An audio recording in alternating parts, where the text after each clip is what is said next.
আসসালামু আলাইকুম বন্ধুরা, সবাই কেমন আছেন?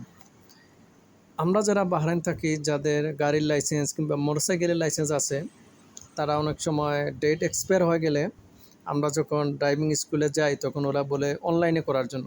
এখন আমাদের অনেকের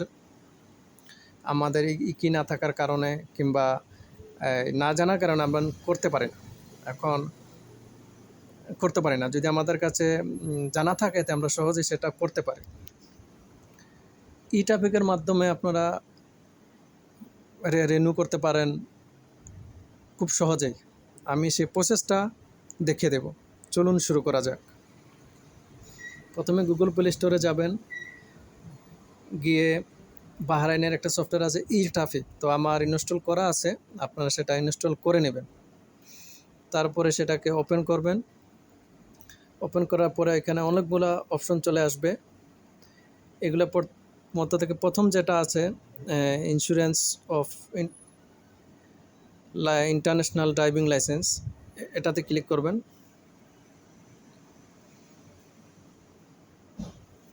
ক্লিক করার পর একটু সময় ওয়েট করবেন। তারপরে অনেকগুলা অপশন চলে আসবে। এখানে দেখবেন একটা অপশন তো আছে ড্রাইভিং লাইসেন্স রিনিউয়াল। আমি আবার বলছি, ড্রাইভিং লাইসেন্স রিনিউয়াল, এটাতে ক্লিক করবেন। ক্লিক করার পর এই অপশনগুলো দেখাবে। প্রথম যেটা দেওয়া আছে পার্সোনাল নাম্বার, ওটাতে আপনাদের সিপিআর যে নাম্বার আছে ওই নাম্বারটা দিবেন। আর এর নিচে যে অপশন আছে ওটা হচ্ছে ক্যালেন্ডার, মানে ওটা অপশন দেওয়া আছে, ওটাতে বলছে যে আপনার সিপিআর যে ওটার এক্সপায়ার ডেট, তো এক্সপায়ার ডেট যদি এখানে আপনি রাইটিং করে দেন তাহলে হবে না, ক্যালেন্ডার থেকে ম্যাচিং করে এটাতে এখানে মানে মিলিয়ে নেবেন। তারপরে নিচে দেওয়া আছে ব্লক নাম্বার।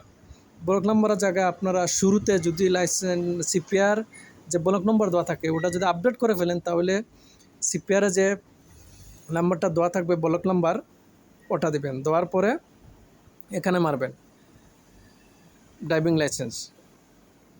মারার পরে নিচে দেখবেন ক্যাটাগরি, আপনার যদি মোটরসাইকেল হয় মোটরসাইকেল, যদি প্রাইভেট কারের হয় প্রাইভেট কার সিলেক্ট করে কন্টিনিউ করে দেবেন।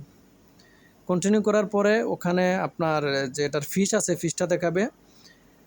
তো ফিসটা মেবি কত আমি আসলে ভুলে গেছি। তো ওখানে আপনার ব্যাঙ্ক কার্ড কিংবা বেনিফিট মাধ্যমে পে করতে পারবেন। আশা করি সবাই বুঝতে পেরেছেন। আর যদি আপনাদের এই সফটওয়্যারটা ওপেন করতে ইকির প্রয়োজন হবে, ইনশাআল্লাহ আমি নেক্সট ভিডিওতে ইকি কেমন করে খুলতে হয় পার্ট টু পার্ট আমি দেখিয়ে দেবো, আপনারা কমেন্ট করে জানাবেন। ধন্যবাদ, সবাই ভালো থাকবেন।